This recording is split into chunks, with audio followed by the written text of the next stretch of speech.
First time I'm at the wheel today for one of these. This is RPG Site's casual mode. I'm Bryan Vitale. Joining me today are Adam Vitale Hey guys. and James Galizio. Hey folks. So today we are going to be looking at Fae Tactics, The Girl Who Destroyed the World, which is, as of the time of this being uploaded, it's basically a brand new release on Steam that has now just come out. And it's from the developers of Valdis Story, which was a Kickstarter game back from like 2013 or so. And this game was, I think it's been floating around a while, but it was first like really officially announced as a Humble Games publishing deal. It showed up in one of their trailers as one of their year's projects in like March. And then it kind of had a part of the stage on the PC Gaming Show's digital version this summer. It showed up, I think, on the Steam like summer demo festival thing, and now it's released, at least for Steam. It is also coming out on Switch, but the release date for that is still like just DVD sometime this year later. Well, not even starting the game itself, just looking at the title screen.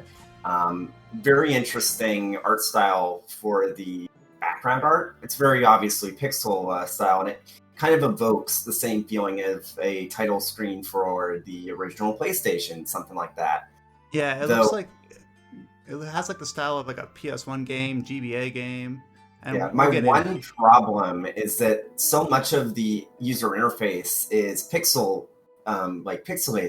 and yet then you have these just a few of these sections, like the levels on your party, the days on.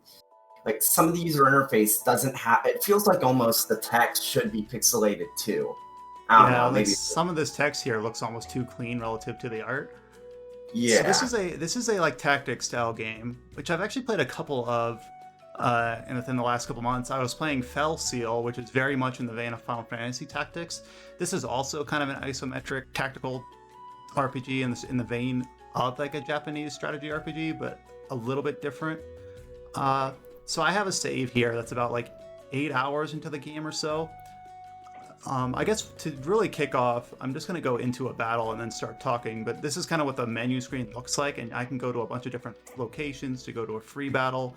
I've got multiple like story events in multiple locations, so the game is pretty non-linear.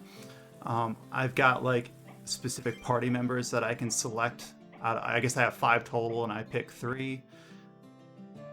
But let's just go into a battle so that we're not just sitting here looking at menus to get started. But yeah, this game kind of, unlike Fell Seal, which is very much like emulating Final Fantasy Tactics or Tactics Advance, this game doesn't beholden itself so closely to that style of game.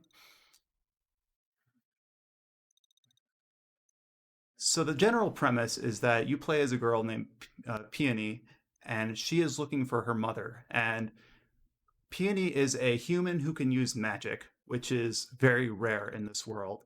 This world has been kind of co-inhabited by creatures called Fae, hence Fae Tactics, which are basically magical, usually elemental creatures from another dimension that have shown up ever since like an event in the recent past.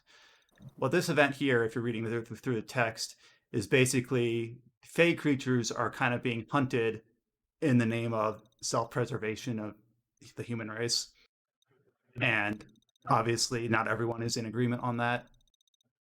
The general story is kind of, it's very much like, you know, Saturday morning cartoon sort of feel, like kind of, I don't want to say childish, but it's meant to be sort of a more low-key, charming fairy tale, basically. And you can see, like he says, the Fae are sin upon this earth. Is, you know, that's the reason we got to eradicate them. She obviously doesn't agree, etc. But then there are some people in your party that'll say, like, you know, why do you even have to meddle? You know, this isn't your fight. Things like that. So is this like a primary story quest or a side quest? You said it was sort of non-linear earlier. That's the thing. Like it fans out enough where I've kind of lost track of like what's a primary storyline and what's fanned out from that, which I think is actually a good thing. I do too. So basically, the main character here, Peony, is you have in every fight. The centaur girl is someone I got from the main story, and then we got like a chicken here, that wears like gym shorts and boxing gloves, which I think is a cool like aesthetic there. Chicken I got him from man. the side. Yeah, basically, I got him from like a side quest, so like I wouldn't have access to this guy if I hadn't done that. So before any battle, you take a look at this, the menu here, and I can see basically this fairy's under attack by hunters, and we gotta protect him. These hunters have rifles and like these drones. They're non-elementals. So what that tells me is it doesn't matter really what element I bring. Normally, if these guys were all like fire type, I would want to bring water creatures. And what I mean by that is that you bring summons or Fae, and these are the ones I've collected so far. And there's a whole bunch of them. And basically, I have 5, points to spend. I have this aqua tortoise, that's 3. I have this crow, that's 1. So I can bring another single, like another 1. So I can see that I could bring like this salamander. I could bring like this bandit.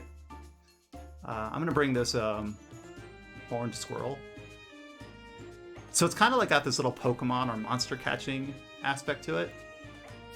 I can also change out my actual party members if I want. I have also like a dog and a chicken, another chicken. But I like these 3 that I have, the centaur, the main character, and this boxing guy. So yeah, there's obviously a lot of menus here. I'm not going to sit here like inundating you with each one, so you can kind of build them into like being attack specialist or defense specialist, things like that. There's a lot of variety in terms of like how you want to build your party. Those trait points in the previous menu, you gain those like on level ups, and then you can spend them in those 3 categories. And as you can kind of see, I've really been focusing mostly on just offense. Though I'm sure there'll be a point where I wish I had someone that was more tanky. The last thing you can pick are spells. You can pick up to 3 spells in any single fight, and I have a bunch of those. Some of them are like buffs. Like I can have a spell that casts haste on someone or increases their attack. So who uses the spells? Like not a character? Oh, so okay. So let me start the battle here. So she summons the people that I selected.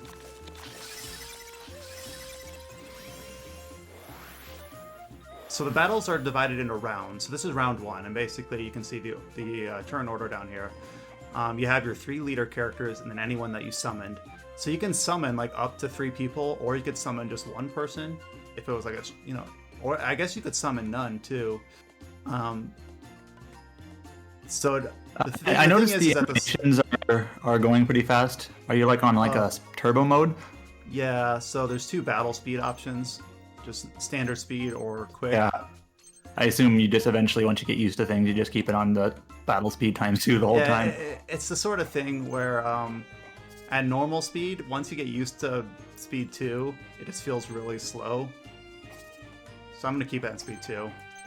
Oop, I don't want to restart. So I'm not exactly sure where to tackle this. As of any game of this style, everyone can like move and then take an action. Now there's 3 types of actions. You can either attack an enemy if you're in range, you can assist an ally if you're next to them, or you can wait. The thing about waiting is, see here, like waiting actually is not just canceling your turn. It actually gives you like a buff, and it depends on your class and your weapon and things like that. Like waiting is actually like an action in itself. Like for instance, this crow right here, or I guess I'm playing as the chicken, not the crow. The chicken, if he waits, he has the same wait skill, this reflex. But if the crow waits, he gets +4 attack for the rest of the battle.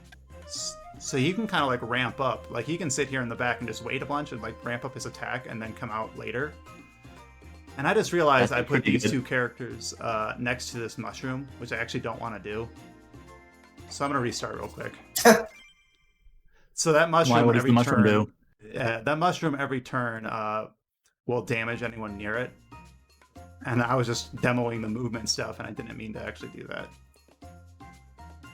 So everything is already set. So our goal here is to protect that fairy up there. See, those mushrooms are doing like those explodey bits. So you don't want to stand near those. So if I have Peony assist, basically it makes this guy immune to criticals and has higher defense but less magic defense. But since these guys are like hunters with like rifles and machines, they're not going to cast spells, so that's actually fine. I'm going to go down here and try to take out these guys first. This guy's assist spell is actually pretty good. He can cloak an ally so that that ally cannot be attacked.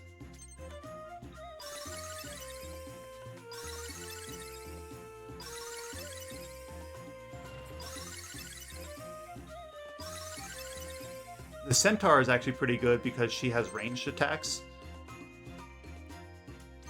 But she just wasn't in range quite yet. But yeah, it very much evokes like a GBA game sort of art style. Yeah, I was gonna say it's like pixel style, but GBA is what came to my mind too. So this Onilana like fire squirrel, like his assist is actually like really buff up someone's attack. So that's like really, useful there. Kind of fits my glass cannon style that I have. So those two squirrels are allies. I'm not controlling them. They're trying to defend that ferry up there.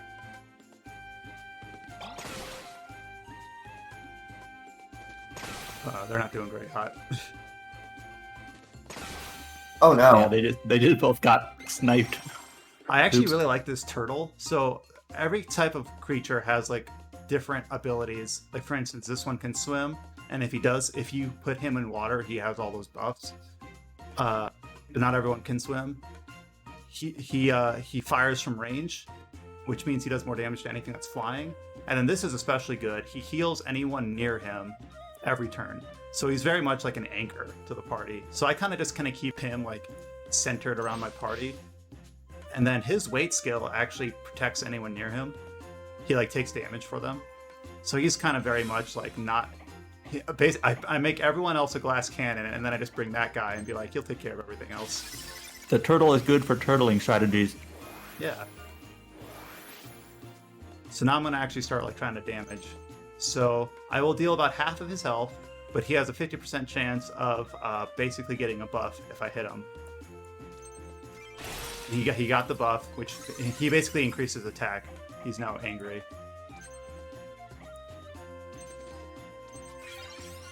So I'm going to slowly start moving people towards them. I'm going to have my crow cloak chicken.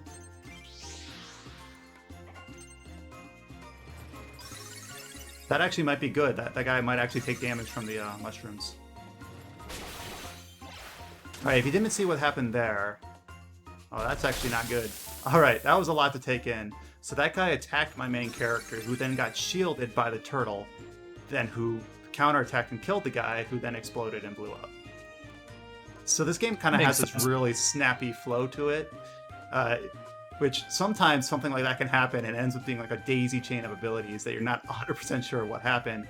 But I can see she took some damage, the turtle took some damage, but he'll heal up next turn.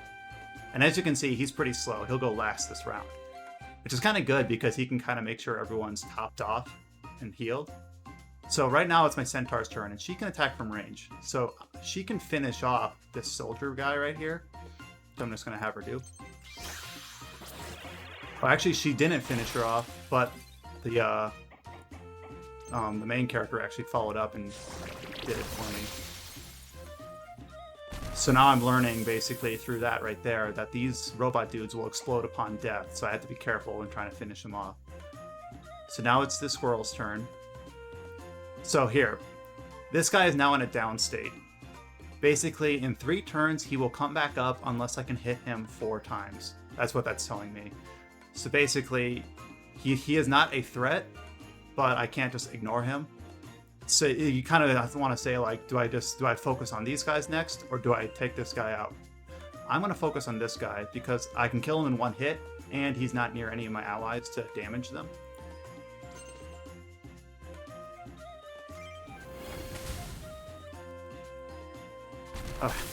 He actually damaged the guy who attacked him.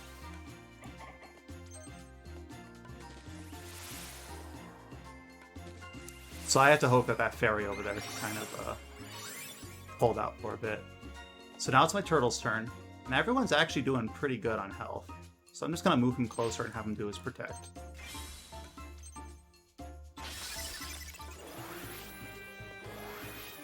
I see some of the enemies drop like materials. You have to go walk over them and pick them up. Yeah, you do. So that's kind of something where it's like, for instance, if I want to get that copper wire, I end up being in the range of these mushrooms. So either I ignore it or I can get it like near the end of the battle. There's also a treasure chest over here that I'll have to want to get later if I want that scroll. For those material items, you actually have to step on them to pick them up, or can you get them at the end? I don't remember off the top of my head, but I think there's some strategy RPGs where you just get all the spoils at the end, but that's not the case here. Yeah, you have to pick them up. Hmm. Now, the thing is that she can kill this guy easily. He's only got 2 health left, but she will take damage in the process. But I think I will. I think she'll be fine. Oh, nope, she went down. Shit. But the thing is so both of these, the enemy character and my character, are both in their down state. And as you can see, it's the next round, so he'll be up in 2 rounds. But, so it's right now it's the chicken's turn. So he can come over here and he can actually revive her. Like, you can spend his turn getting someone back up on their feet. And I'm assuming you could also have used this turn to take down the guy in its down state.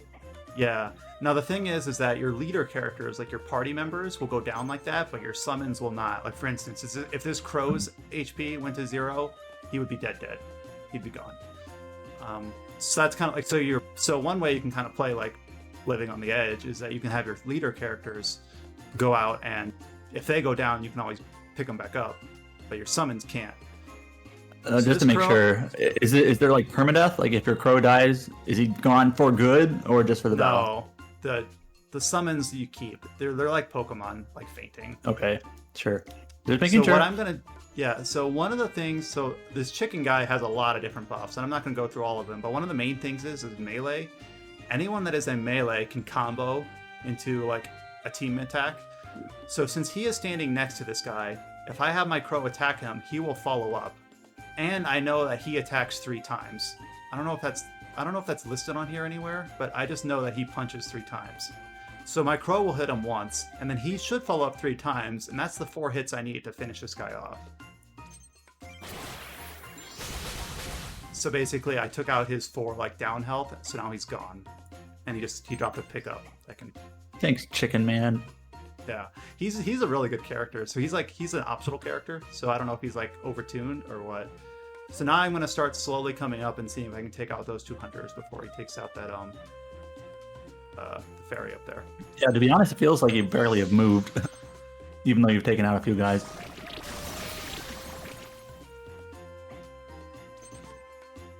There's like a dead fairy in the middle of the field.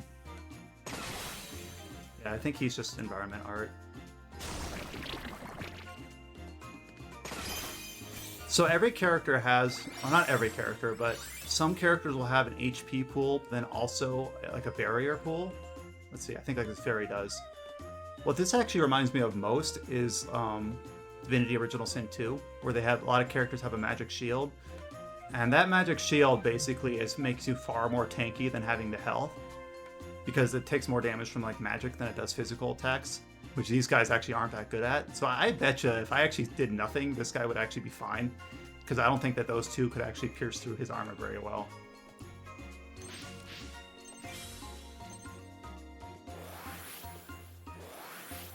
Right, so I had to just, here. So now my spells are ready. It just so happens that I picked spells that have a charge time of 4, so it's round 4, so now my spells are ready. But you can't. There are some more powerful spells that take 5 or 6 turns, or less powerful spells that take 2 turns. And I can cast these as long as Peony is upright, and it doesn't even have to be her turn. Like for instance, if I have her come over here and wait, and now it's the chicken's turn, I can still have her cast a spell. Like it's independent of her actual turn. So what this spell will do is it'll just heal everyone on my team. So I'm just gonna have her cast that. Now spells, like, you get them back every battle, right? So there's no reason not to use them, right? Right. So you can only cast 1 spell each turn. So even though these 2 are charged, now I can't select them, but I can pick them next turn, and then this will be ready again in 4 more turns. So actually, if I was smart, I would probably try to offset these and have them not all come up on the same turn. So this battle should be... Oh wait, I don't want to put him there because that's near the mushroom.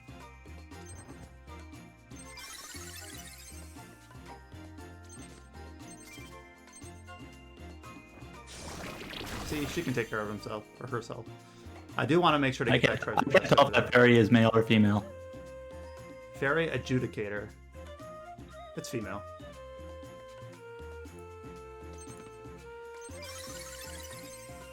Oh, he summoned another drone. Yeah, here's What is the that little bad orb thing about thing that's floating? here? I see sometimes those little orb things floating around characters. So that means her ultra ability is available. So it's like an overdrive or a limit break or whatever. So every time you attack or heal, you get a point. And I think if you kill someone, you get 2 points. And then eventually, when it's full, you can use an ultra skill. So next time it's her turn, I'll show that. Here's the one downside of the turtle. Even though he's really good at like anchoring your team, he can only move 2 squares each turn. I mean, that makes sense. So He's a turtle. yeah, eventually he's gonna. And be, it seems like the range for his buff is pretty large, so it's not that big of an issue. Yeah, it's just that if there was a map where I really needed to like focus on movement, he would probably not be the best pick. Well, here's the question: like, is this the average size for a map, or do they tend to be a little bit larger? I would say this map is about the average size. Okay, then it definitely seems like each mission, like obviously with different tactics games, it really they have different sorts of pacing. Sometimes like maps will be shorter, and it's obviously meant to be a faster paced one, and then there's some that have larger maps, and it's supposed to have I guess a slower pace. This one definitely seems to be on the faster end. And then there are some maps that have a lot of like water, or like none of these guys could. If this was like a water-based map or had a lot of pools around, these people couldn't be within it. So you'd want to have like flying or swimming creatures. The reason why I'm paused on her is because I want to show her ultra ability. So you can use your ultra ability in 2 ways. You can do it as an attack or as an assist.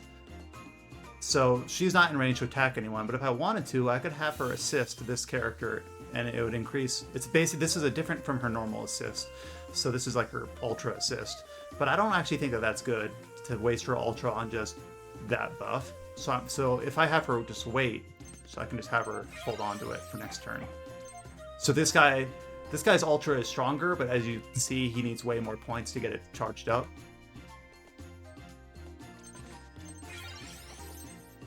I'm gonna have my crow get the item here.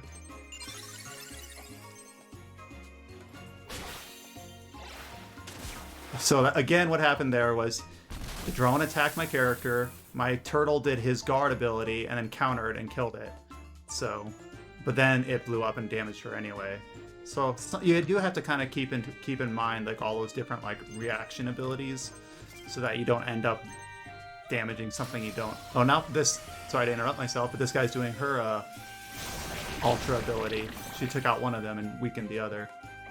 So in general, this is probably an easier battle. I'll do a more difficult one after this. Oh, the enemy was poisoned. Oh, so you actually have to take him down? And, killed himself.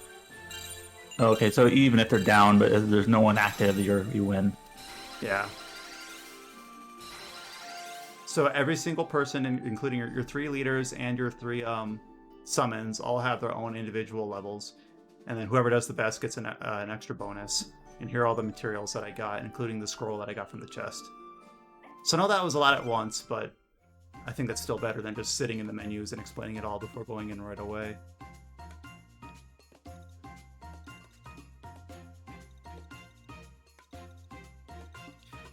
So one thing that this fairy said is a lot of times people will see that Peony can use magic, and they call her a witch.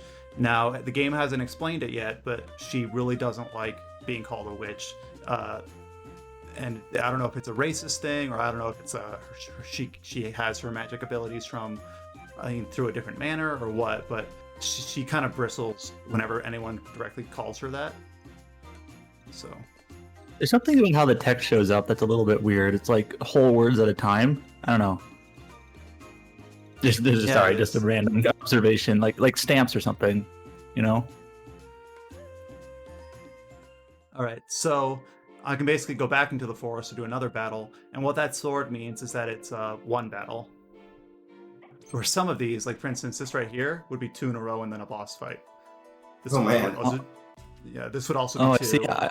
I see how there's 2 different story battles in. So you're in like the region of Doro, and there's 2 different story battles here, but there's other regions.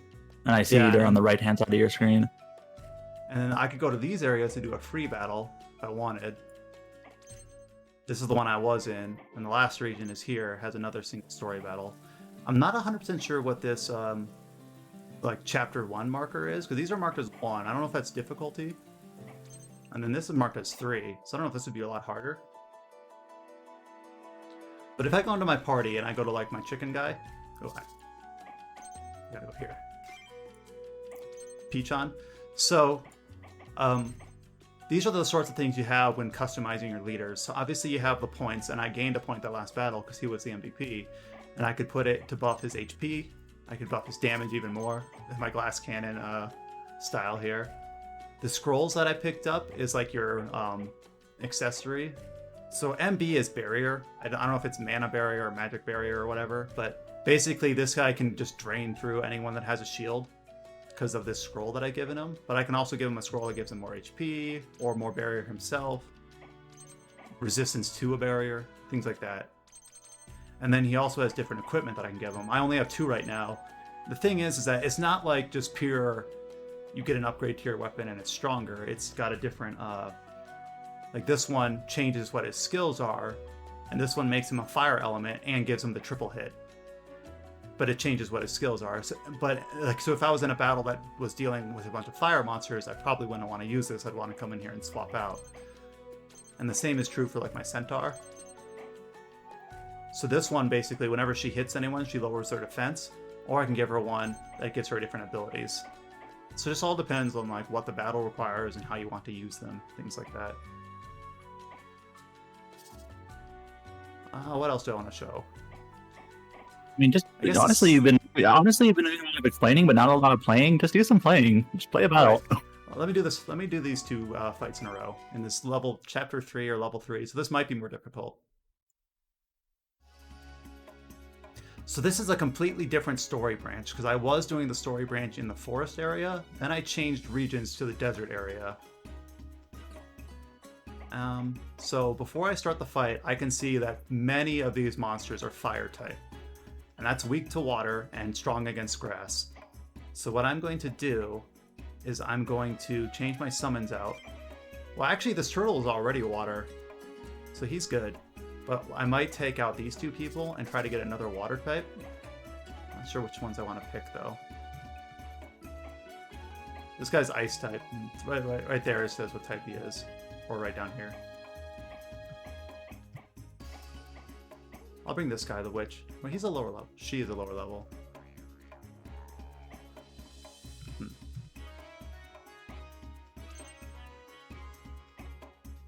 See how this guy has a little 2 by him? It's because I actually have 2 different versions of this guy. See how he's toggling his type?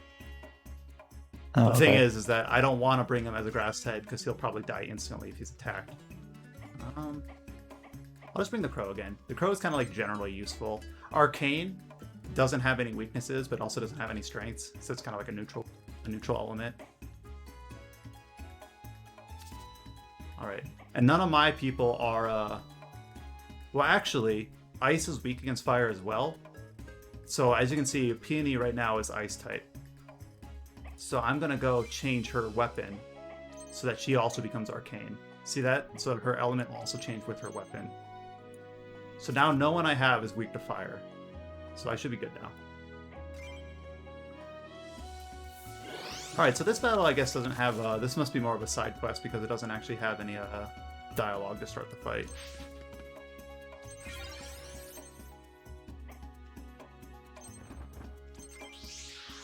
So, there's been a lot of indie tactical RPGs, and you said you played Felseal recently. This game, you were saying earlier, it just kind of feels like it has some, and by what you've demonstrated, it's a little bit more unique and like kind of has its own systems in place, where Felseal seems to be more of a, we are going to do everything the same way that Final Fantasy Tactics did. Is that about right? Yeah, like Felseal is very, derivative is too strong a word, but it's very much like, if you play Tactics, you know how all systems work. It's class-based. You pick a main class and a subclass, and you can carry, like, if you're like a ninja and then you change to paladin, you can use those ninja skills as a paladin, things like that. Where here is more, you've got your leaders and you've got your summons. There's a lot of elemental focus.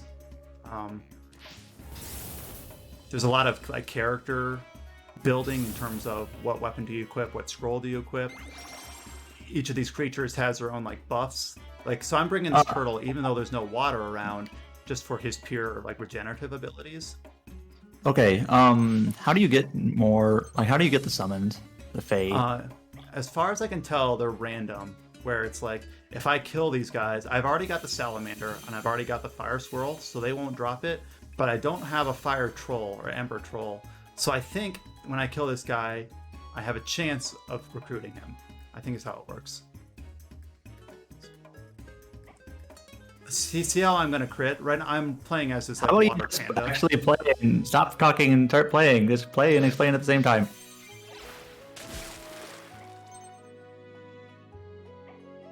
At least now I don't need to worry about anything exploding on me.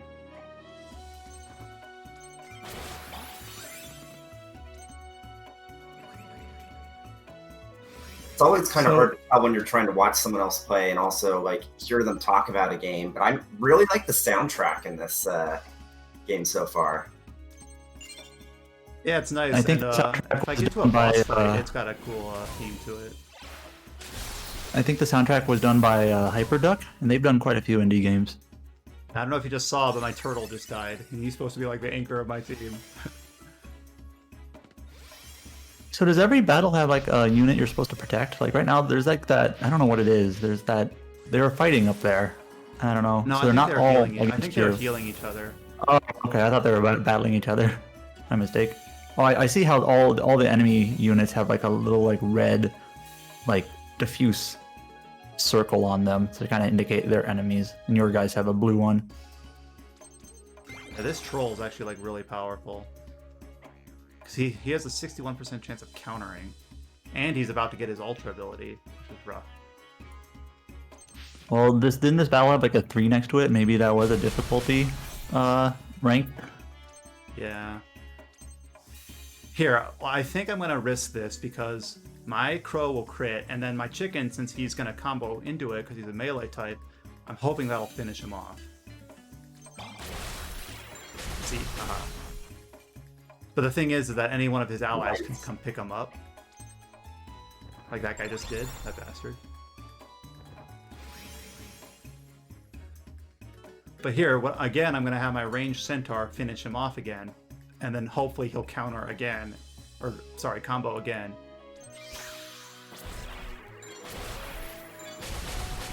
Right, he's only got one sliver of health left. Which she should be able to take care of. Alright, so now he can't come back up.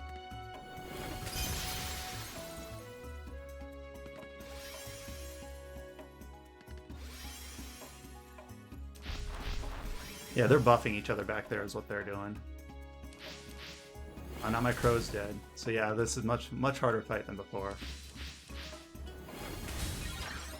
Ha! So she has a reaction ability. I don't know where it is on there, but she can counter thrown attacks.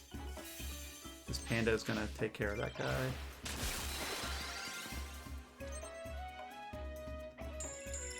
Oh, my spells already. I probably should have changed to a water spell, but oh well. So you kind of touched on this earlier, but it looks like a lot of tactical RPGs are kind of set either like phases or individual turns, like on characters. But this one's like it has like a round system and like a turn system within each round. I see. Yeah, so it's everyone gets one attack per round, and based on the speed of the unit. So one of her abilities is that she does more damage if things are enchanted. This guy's enchanted, so I do more damage to him, so she can kill him in one hit. Her new weapon that I equipped her to make her not ice type allows her to attack from range. So your character's gonna like level up mid-battle. That's what's happening. Yeah. Does that actually like boost their stats? Like now she's slightly stronger now, or does that not actually take effect until after? I think it doesn't actually take effect after. Oh, I guess you have to. I guess do levels affect their stats in general, or do you have to, or is that just basically a trait point that you decide on later? It's a trait point. Okay, so you got a trait point, but you can't really do anything with it yet. Okay. So I'm gonna cast this healing spell. I think there's 4 enemies and 4 allies, and so you're even. I shouldn't have picked this guy because he's not very strong. Even though he's got the type advantage, he's just low level. If you attack someone from the back, okay. So this guy, he has his ultra ready, which I don't want to waste on this little squirrel. As you can see, that would be like way overkill. So I'm gonna have him like save it. I think in the long run that'll benefit me. Yeah, because she can just finish him off with a normal attack.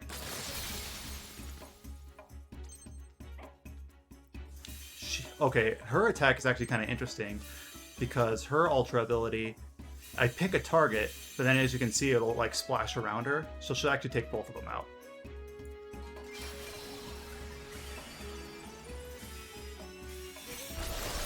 So is Peony the girl who destroyed the world? Not yet. But I guess that's the premise, I suppose, so that'll happen eventually. So I'm in charge of this fight now, because I've only got 1 enemy left, but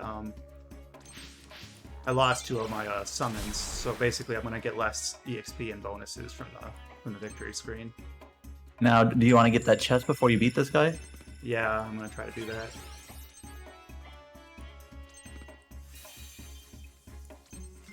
She won't do a ton of damage, but she might root him in place. Petrified him. I actually didn't know she could do that. She is, as you can tell, like centaur, so like earth magic, can petrify, can root, can poison, things like that. Not always like the strongest unit, but so this troll's got a lot of health, so I'll just have to like whittle away at him. So this guy can take him out in 1 hit, but I'm going to like again hold off. I want to get that chest. Just weaken him. Oh shit, he's comboing. I'm not gonna get that chest. I forgot that I left him right next to it. So I ended the battle quicker than I meant to. Oh well. Can you get that chest later, or is it like gone for good? It's gone for good, but they're not like unique items. But if I had kept my 2 other summons alive, I would have had another bonus here. And you can like really ramp it up where it would be like you get 8 EXP from the battle, 2 for having a low number of rounds, 2 for keeping everyone alive. So I would have gotten like 32 total EXP. So they can like really ramp up like multiplicatively. That word. So again, and I picked 2 fights in a row because it was 2 swords, so it goes right into the next one. And it looks like your summons don't get respawned.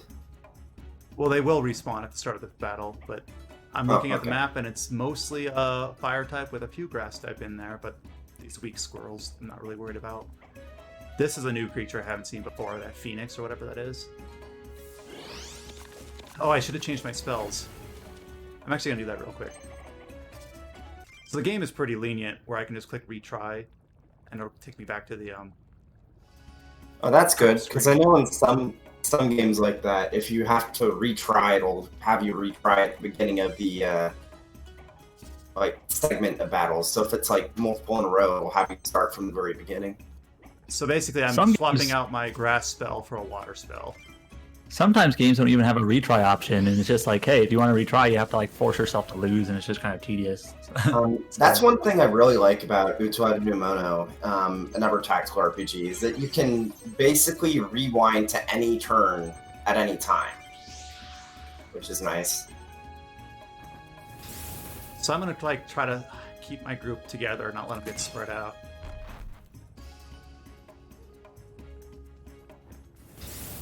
So I want to stay out of his range. So I'm gonna like try to go up this right side here. So the battles you've shown so far have had just basically, it seems like the objective is just to take out all the enemies. Has there been any like variety in objectives otherwise? I mean, you only showed us like 3 battles, but I was just curious. My crow just died in 1 hit. Oh well. Well, that first battle I had to get to that ferry in time, but it's just he was really tricky, so he was like never really in danger. But like the battle where I recruited the boxing chicken, you had to keep him alive. I won't say the variety is great. A lot of times it does just come down to like mowing down all the enemies, but there's some.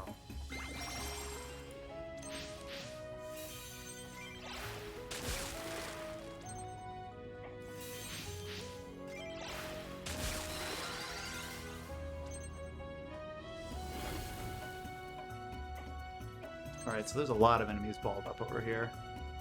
Yeah, and you've already lost your bird.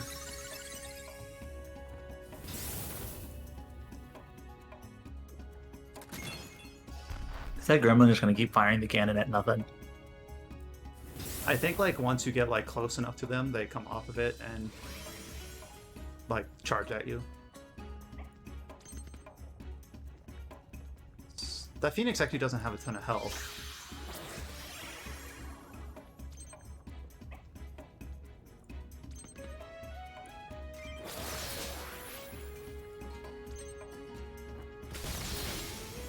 Oh, you see that? The Phoenix does splash damage, so I need to make sure not to keep my units balled up or he'll damage a bunch of them at once.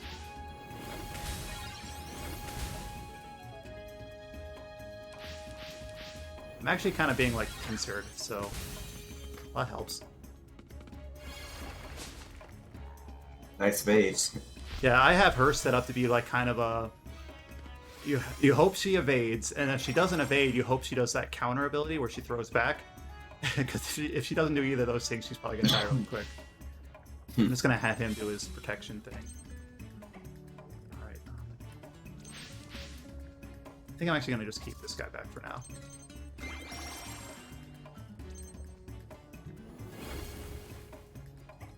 Alright, a chicken actually can't hit anyone right now.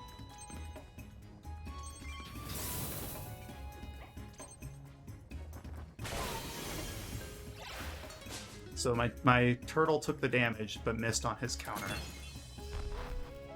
There's no friendly fire, so his cannon can't hurt himself.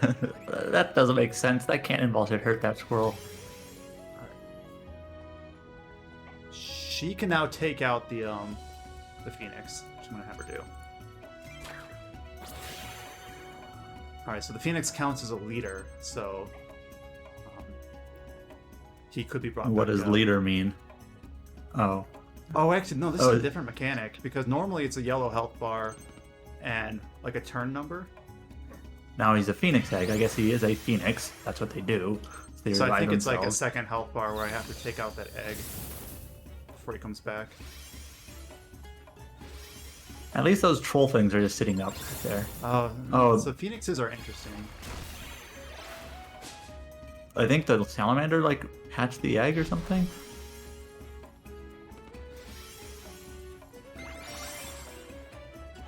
Alright, I'm gonna continue to just have my turtle just sit there and protect. Which he's gonna heal the turtle.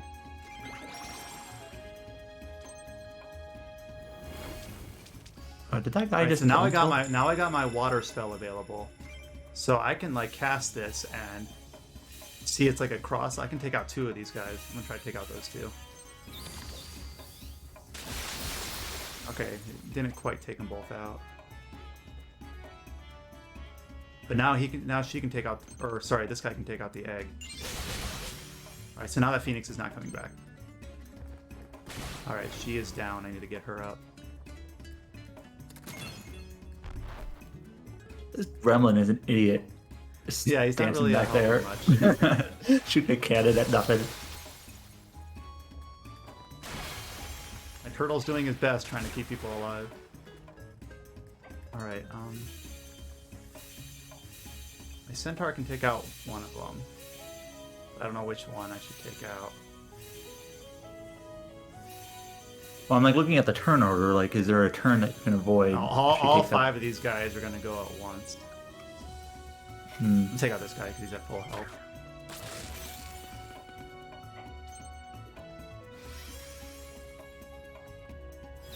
So they can cast spells too, so he's like buffing himself.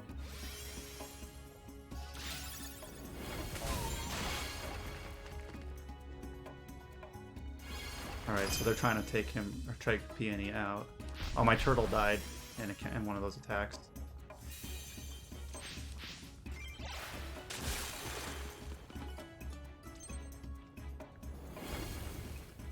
Alright, so he can take one of them out, or he can bring her out. So now that she's up, I can cast my spells again.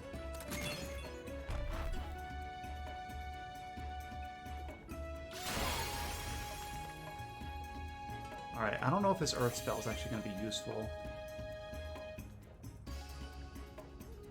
Actually, I could do this and just damage all 3 of these guys.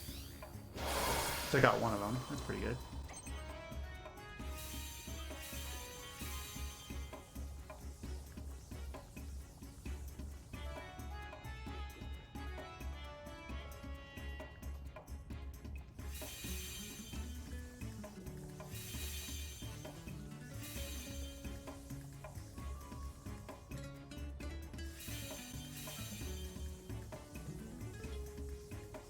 I'm gonna do this.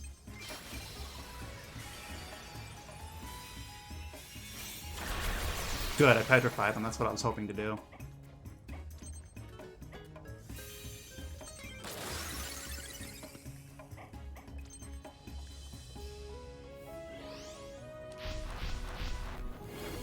Alright, I need to heal my chicken.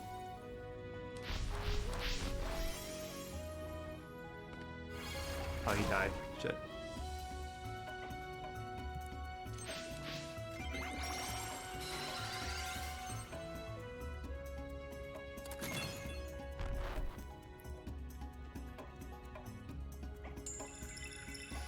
Here, this will be kind of nice, because if I do this heal spell, it'll actually bring up people who are down, like that. So that's kind of nice. Take out this guy. Ah, shit. So yep, there is some RNG that you have to factor in.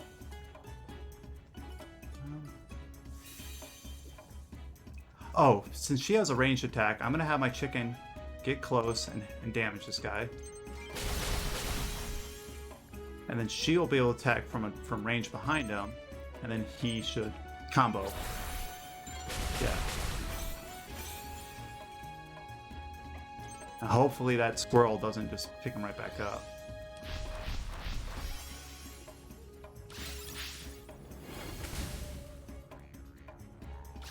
Good, he didn't.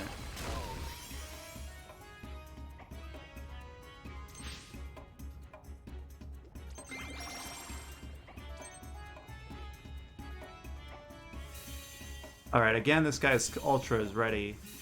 I'd like to use it on this guy if possible. Or I can just make sure this... Well, I actually won't even finish this guy off. Actually, I want to make sure that this guy doesn't come back up, so I'm going to take him out.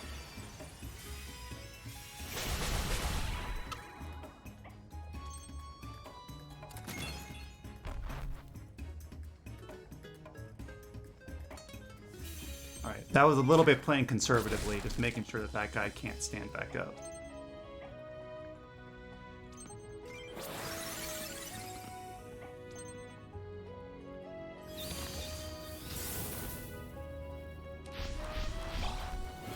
Damn it. I was hoping she'd evade or throw it back. My glass cannon strategy coming to bite me.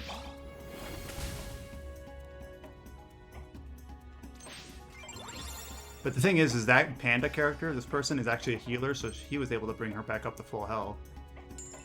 My water spell is ready again. Probably just take out this salamander in one turn.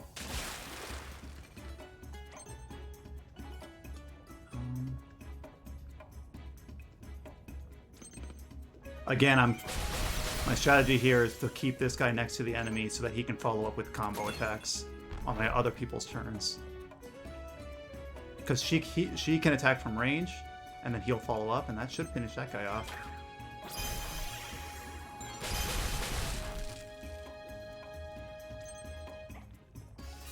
And again, her attack splashes, so she should be able to take them both out.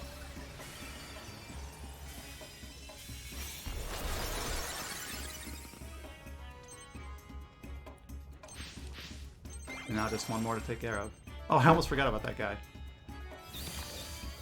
I'll take him out. Go back for him.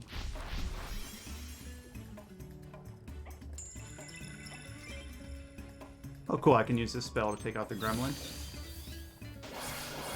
What an idiot. Just stood back So there. all that's left, yeah, all that's left is this guy. He's probably gonna summon enemies as I try to work my way towards him. So I got dicey for a bit, but as you can see, there's like this really when your leaders go down, as long as you're able to kind of keep them picked up, you can kind of live on the brink for a bit. Obviously, it's less true. Like if my panda had not gone down, I would only be left with my leaders. because you can't pick up your summons again. I'll probably want to pick up those mana crystals because these are actually a pretty rare resource. So that is one sort of thing where it's like I'm actually having to quote-unquote waste turns picking those up. Now she's cloaked, so she that's part of her weapon set, so she shouldn't be able to be attacked. I'm kind of hoping that he like comes a little bit closer.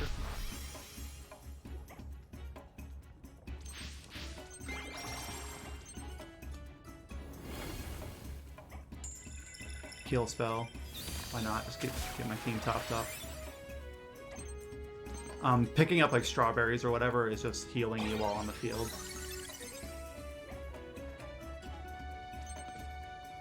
I'm gonna have her just stay cloaked for now.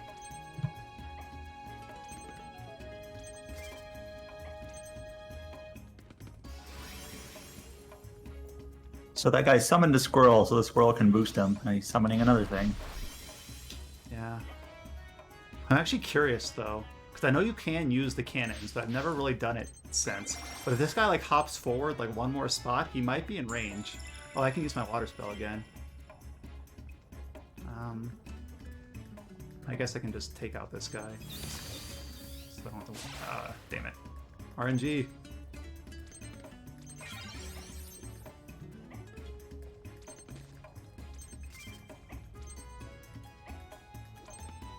Oh, I don't know if I can use it.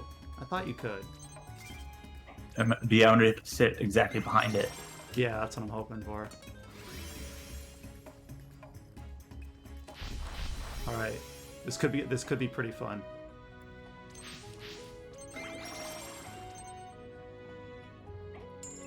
An earth spell. It won't take him out, but I can like weaken these two.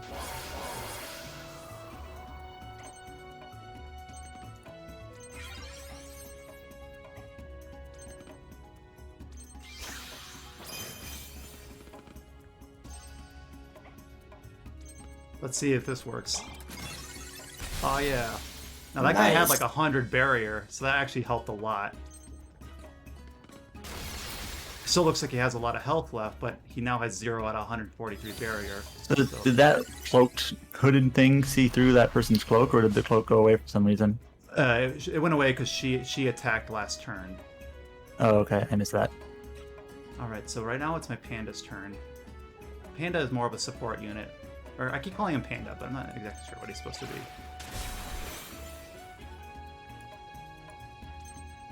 Alright. Hopefully this guy can just finish him off. Close.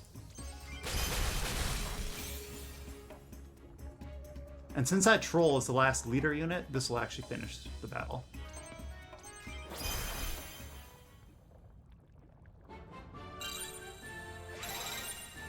So as you can see, I got a new spell. I think this was the spell that they were casting that increases the attack of a unit. Which could be good if I wanted to, like, instead of casting spells that deal damage, do ones that deal buffs. Alright, so that was a story event, so here's some actual dialogue following up on that.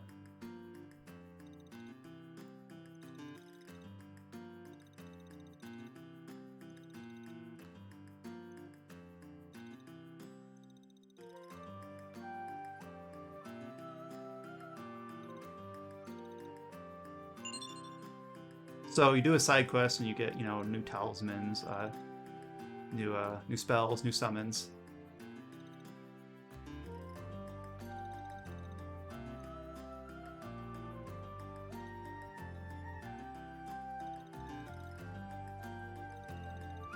And I think this is also going to open up a new region.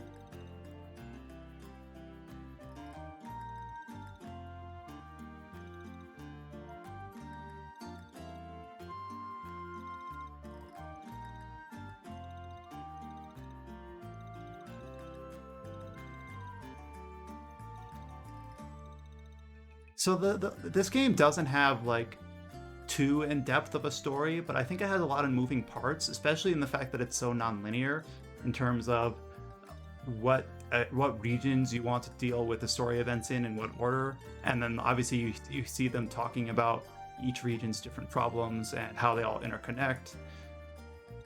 With how non-linear it is, do you know if it has multiple endings or if it's still like the same ending regardless? I don't actually know for certain.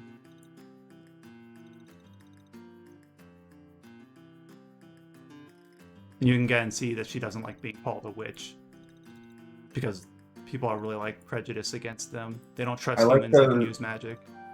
I like those almost Golden Sun-esque faces that pop up. Well, every character only has like one portrait, so I guess that's a way to get around not having different like emotions on the portrait itself. It's definitely not as egregious as Golden Sun, where they like characters will throw up an emoji after every single sentence.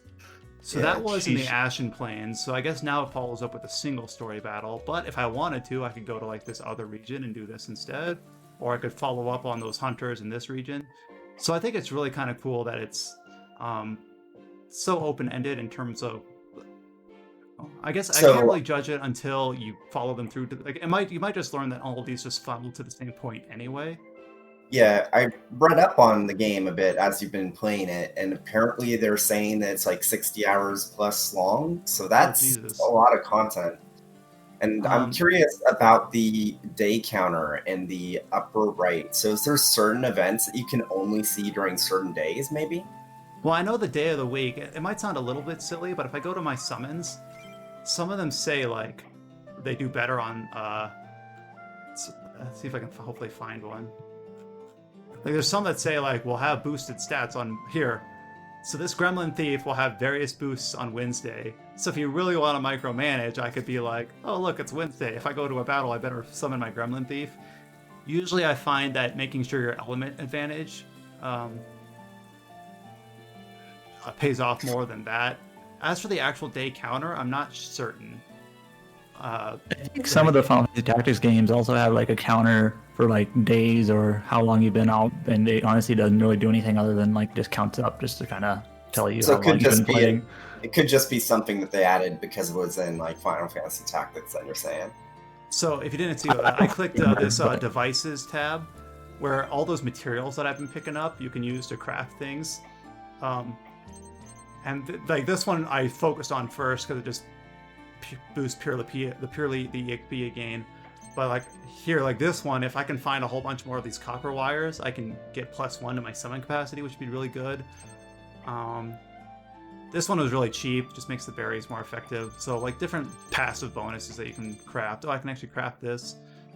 I don't actually have any electric units, but why not? I think that was the only one I could craft. Yeah. What is eat? Things are neat. Eat. So this is a bit silly. I don't think I enjoy this, but this is literally like a game of memory. All right, peach, some blue thing, a fish. Okay, where were the cookies? Here? Shit. So this is a bit silly, but I didn't get much there. Because I was very bad luck. I didn't see much matches until I was down here. But yeah, if you get lucky, you can just get bonuses for your next fight. I think this is kind of goofy. Like, I don't think the game would have been any worse off without this. But there. Now on my next fight, I improve crit damage. Seems not unobtrusive, so it's not a huge deal. Oh, this is actually... I wasn't expecting a cutscene from it. Oh, so there's like some sort of character interactions within your party in the camp section. So I guess that's another reason to do it. I actually did not realize that. This is my first time seeing a camp cutscene. So they're following up on those side quests that I used just to hire the boxing chicken.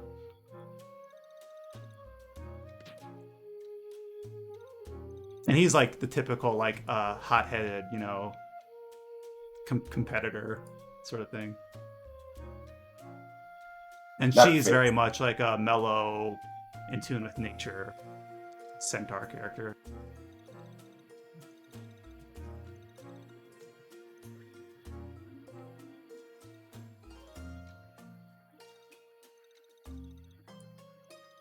So anyone that's from this like race of bird people, they all have names like Pio and Pichon and Piama, and like That's kind of what their naming scheme is.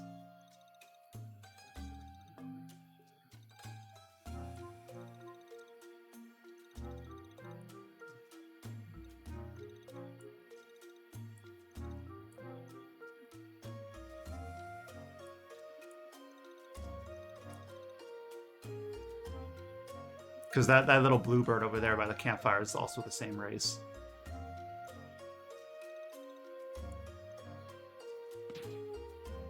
I bet her dad is someone important. I'm guessing that what it is that she's like a cross offspring of a human and a fae of some sort, which is why she can use magic but isn't a witch. Something like that.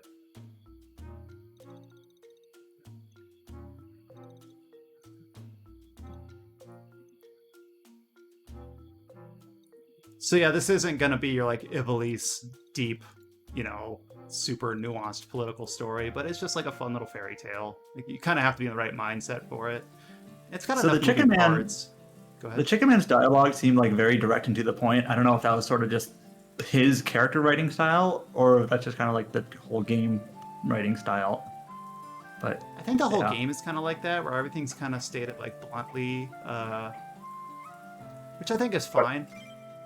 I'll definitely say this seems like a very charming game. That's a good word for it. As you can see, I'm not giving up on my glass cannon strat. So this character is supposed to be like a healer, and I'm still making him like offensive.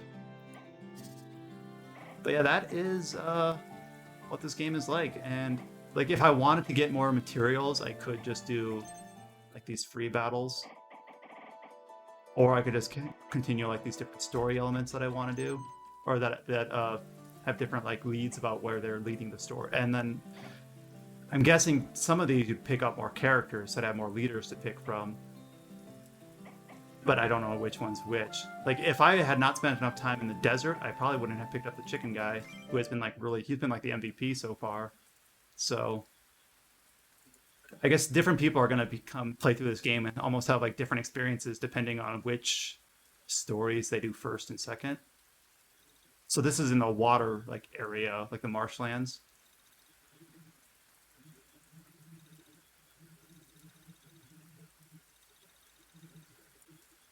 And there's really no like single thrust of the plot. Like, there's no major antagonist, at least not yet.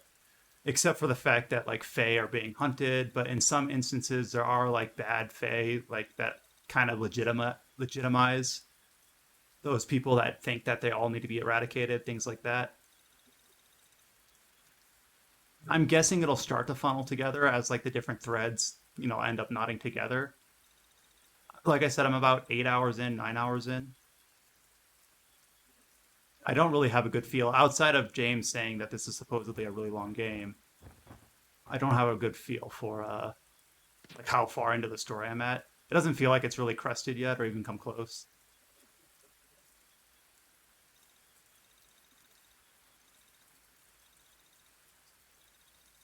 So basically these guys are just chortling up behind their walls, and they don't care about anything outside of them. So maybe I'll just do this one more battle. I don't know how long we've been at this. We've been at it for like almost an hour now. All right, so we'll just call it there. I won't have you sit through another one of these. Sometimes these tactics games, the time can fly by without you noticing. But yeah, that's Fae Tactics. I do like how it has a little bit of a different take on the strategy RPG. It's not so like Fire Emblem or Final Fantasy Tactics. It does its own thing and has its own little systems at play. And I think the summoning system is a real cool way to implement monster battling, which is a hard sell, I think, sometimes because they don't have characters. But to have the party members and the monsters, I think, is a good like parallel systems. Do we know how much this is going to go for? I don't actually. Yeah, because I checked on Steam and it didn't say yet, so I'm curious. Yeah, I don't know. But yeah, this game did not have a Kickstarter. It was published by Humble Games. So even though this developer's first game was kickstarted, this game was not. So, but yeah, thanks for joining us. If you like this, I guess we have a whole playlist of these starting to grow for all the other games we've looked at over the last couple of weeks. And we don't know what we'll be looking at next week, but we'll probably be here with something. So until then, take care and see you next time. Later.